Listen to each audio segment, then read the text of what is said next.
The proof of this is from the Uttarakhanda story, in the story of Vali.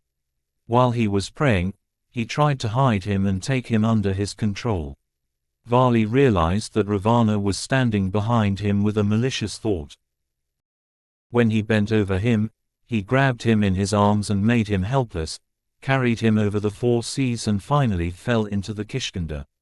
Ravana realized how much more powerful Vali was than him. Therefore, he swore to be a friend to Vali and promised to serve him whenever he needed. If this is true, Jambavanta, Sugriva and others must have seen him, must have known about him. Jatayu died before he could tell anything in detail. It seems that Asampati knew about him very well. They all knew Ravana as evil, a clean living person, and an enemy of the Aryan's spiritual world of sacrifices and rituals. It was Rama's turn to confront and destroy him by charging him with crimes. Rama never felt fear or apprehension when facing him or anyone else. Until the war with Rama, none of Rama and Ravana had faced such warriors. If we were to list the differences between the people of that time in terms of strength and power, Ravana was second only to Rama. Because, in one incident, he had even struck Hanuman. Rama's health was complete, so was his weaponry skills. We know 3 things today. Will India have a 4th sea? Some say that the Himalayas were once the bed of the ocean, or that it must have been a lake or sea far away in the northwest. He was able to improve himself without any effort or fatigue on the battlefield.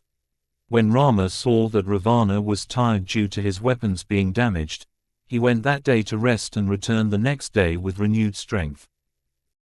This was the first time in Ravana's life that he had experienced such a fear of life that he had never experienced before.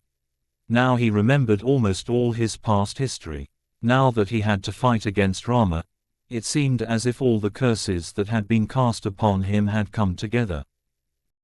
When Kara's entire strength was destroyed and he killed his brother in Lanka in an open assembly, such strength did not come to his attention.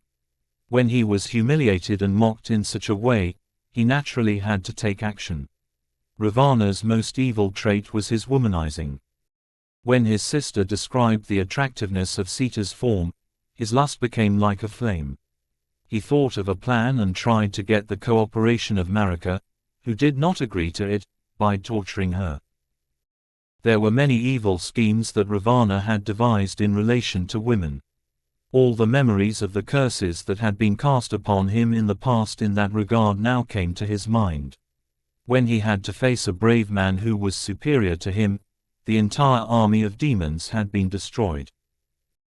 He remembered that the boon given to him by Brahma had now clearly been a victory for him in the war with Rama, and that another curse had brought the monkeys upon him.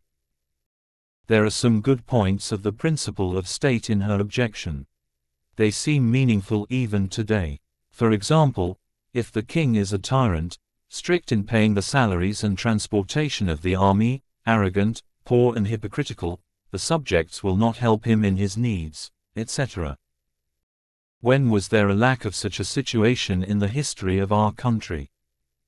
He brought it. It also reminded him that Vedavati herself had now been reborn as a lesser Sita and that if he ever touched a woman he did not like, he would be destroyed.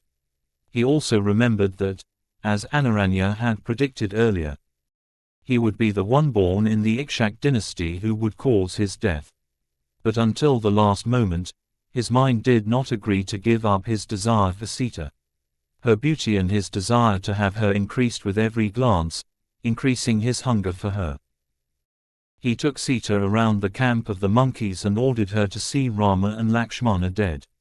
Sarame, the last of Vibhishana, reassured Sita by saying, "The brothers have only lost consciousness, they are not dead." At the end of the war, Ravana killed her, who was the cause of all his misfortunes. A wise friend told him that it would be unseemly for a wise and truly brave warrior like you to think of killing a woman. It would be unseemly. Ravana then understood the truth that Sita was really the cause of the death of his son and brothers, wasn't she? He was a great hero, and waited with Rama with good courage until the end. When the charioteer saw that Ravana's hands were weak and the chariot horses were tired, he took him and the chariot to another place, away from the enemy. This angered Ravana. This act makes him look like a coward. Therefore, he became angry with his charioteer, saying, "You are betraying me." Immediately, the charioteer told him, "A charioteer has one responsibility." The Lord was weakening in his plight. Fortunately, this fact saved Sita. When he saw her in the situation, he told her that carrying him from the arena was a service to the Lord, and that giving the Lord some rest and relieving the tired horses of some exertion was the way to renew the strength of both of them. Then, knowing the truth, Ravana accepted the servant's work and gave him his own hand ornament as a reward. Ravana was always ready to encourage and motivate the heroes of the kingdom whom he had appointed to lead the demon army. He would praise them, flatter them, reward them. He would pat them on the back to show his appreciation. This honor from such a great hero was overwhelming to him. What kind of a hero was Ravana, who had won over the gods? Therefore, it encouraged him to go happily and be rewarded. When it was said that even a weapon as small as a sword could not bring him down, Rama himself praised him for fighting like a hero. When Ravana died, Lanka was in great mourning. His personality was amazing. Just as Hanuman was amazed by his greatness when he first went to Lanka and saw him, Rama was also amazed by his form and features. His qualities and abilities were so great that he was loved by all his people. He was a great benefactor to those who liked him and fulfilled his desires. He was fierce and unforgiving to those who acted against him. Many beauties were in his possession, those he had kidnapped, those he had won, those he had seduced, those he had come as a gift, those he had come as friends, all of them. His chief queen was Mandodari, second only to Sita in beauty, a respected and beloved wife. Ravana used to say that it was the way of demons to beat up a woman he liked and bring her back. But he took good care of those he brought. His pleasures and amorous games were unprecedented, very ordinary. The poet seems to think that Hanuman saw a picture of such a person in the pictures of the women lying in his palace. Such people could be seen every day in Ravana's palace. It seems that these were also dear to the people there. They also knew his weaknesses and misdeeds. But the grief they felt for the death of such a lover was real. The looks around his dead body are an example of this. The lament of Mandodari is also great.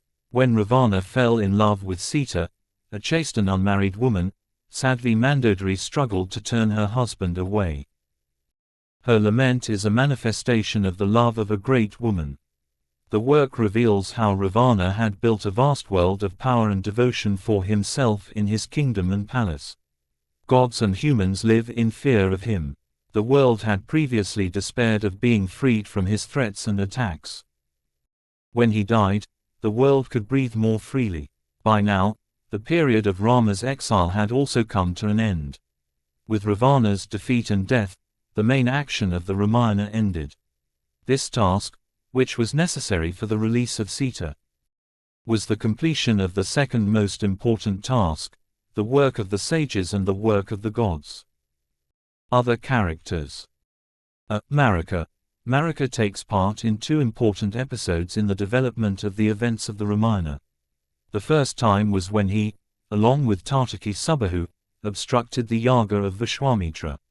In order to protect it, Rama used a weapon and completely killed him.